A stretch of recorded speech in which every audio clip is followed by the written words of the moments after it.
வணக்கம். இன்றைய சோலை சாயி சமையலில் ஹோட்டல் ஸ்டைல் டிஃபன் சாம்பார் எப்படி செய்கிறதுன்னு பார்க்கலாம் வாங்க.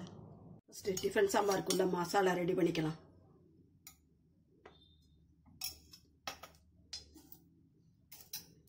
ரெண்டு டீஸ்பூன் கடலைப்பருப்பு போட்டாரு,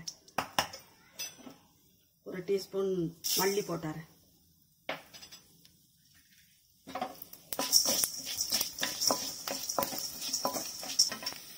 கால் டீஸ்பூன் ஜீரகம் போட்டுடலாம், கொஞ்சமாக வெந்தயம் போட்டுடலாம். ரொம்ப வெந்தயம் போட்டால் கசக்கும்.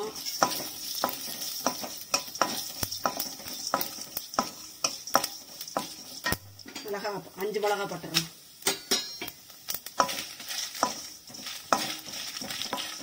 மறுவிட்டுருச்சு. இந்த சாம்பாருக்கு வாசனையே தான் இந்த பவுட்ரு தான்.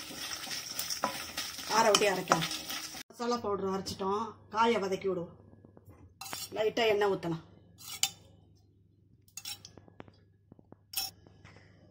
சின்ன வெங்காயம் ஒரு 15 உரிச்சு வச்சிருக்கிறேன், அதை போட்டுருவோம்.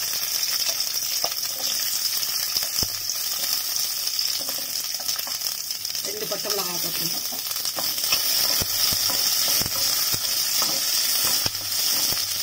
அடுத்து ஒரு கேரட்டு, ஒரு உருளைக்கிழங்கு போட்டுருவோம். நான் கத்திரிக்காய், முருங்கைக்காய் எது வேணாலும் போட்டுக்கலாம், இருந்தால் போட்டுக்கலாம். 2 தக்காளி அரிஞ்சு வச்சிருக்கிறேன், அதையும் போட்டுருவோம்.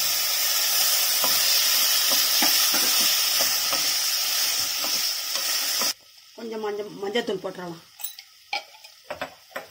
உப்பையும் போட்டுடலாம்.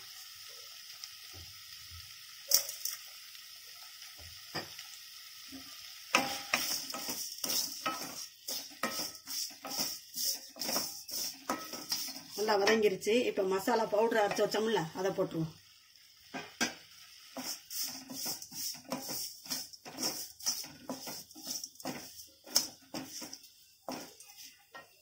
நெல்லிக்காய் அளவு புளி ஊற வச்சு கரைச்சி வச்சிருக்கிறேன் தண்ணியில், அதை ஊற்றிடுவோம்.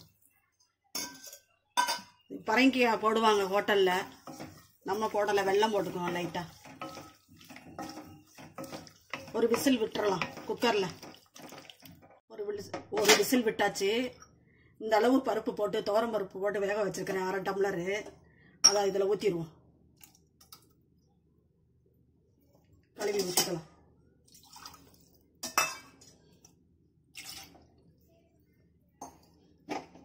நல்லா கொதிக்குது. இப்போ வெல்லம் போட்டுக்கலாம். ஆப்ஷனல் தான், வேணா போட்டுக்கலாம்.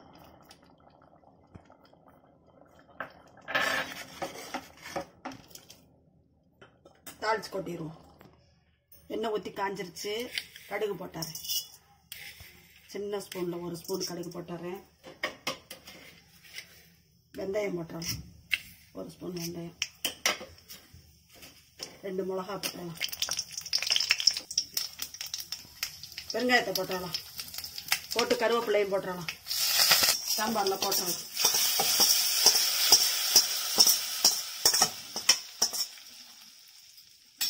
ஹோட்டல் டிஃபன் சாம்பார் ரெடி ஆயிடுச்சு. கொத்தமல்லி தூவிடலாம். சூப்பராக hotel style tiffin sambar ready ஆயிடுச்சு. எப்படி இருக்குன்னு செஞ்சு பாருங்கள். செஞ்சு பார்த்துட்டு கமெண்ட்ஸில் சொல்லுங்கள். பிடிச்சிருந்தால் லைக் பண்ணுங்கள், ஷேர் பண்ணுங்கள், சப்ஸ்கிரைப் பண்ணுங்கள். நன்றி, வணக்கம். நாளைய வீடியோவில் பார்க்கலாம்.